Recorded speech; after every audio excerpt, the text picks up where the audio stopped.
En vérité, je vous le dis. Celui qui n'entre pas dans la bergerie par la porte, mais y pénètre par un tout autre moyen, est un voleur et un brigand. Celui qui entre par la porte est le berger de ses brebis. Le gardien, lui, ouvre la porte. Les brebis entendent sa voix. Il les appelle chacune par son nom et il les fait sortir. Quand elles sont sorties, il marche devant elles et les brebis le suivent parce qu'elles reconnaissent sa voix. Elles ne suivront personne d'autre. Au contraire, elles s'enfuiront si c'est un inconnu, puisqu'elles ne connaissent pas sa voix. Jésus leur raconta cette parabole, mais ils ne comprirent pas ce qu'il voulait dire. Alors Jésus ajouta : « En vérité, je vous le dis, je suis la porte de la bergerie. Tous ceux qui sont venus avant moi sont des voleurs et des brigands, mais les brebis ne les ont pas écoutés. Je suis la porte. Ceux qui entrent en passant par moi seront sauvés. Ils pourront entrer, sortir et auront de quoi manger. Le voleur ne vient que parce qu'il veut voler, tuer et détruire. Moi, je suis venu pour que vous receviez la vie. La vie dans toute sa plénitude.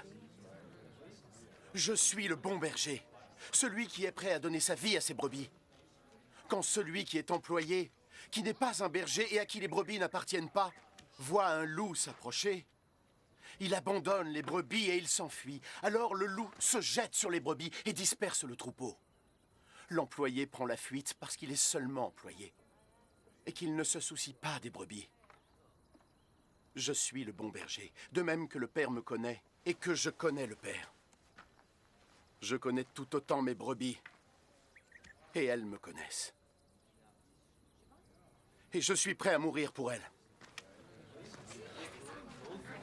Il y a d'autres brebis qui m'appartiennent et qui ne sont pas de cette bergerie. Je dois les ramener aussi. Elles entendront ma voix et elles deviendront un seul troupeau avec un seul berger. Le Père m'aime parce que je suis prêt à abandonner ma vie afin de pouvoir la recevoir de nouveau. Personne ne peut m'enlever la vie. Je l'offre librement par ma propre volonté. J'ai le pouvoir de la donner et j'ai le pouvoir de la reprendre. Voilà ce que mon père m'a ordonné de faire.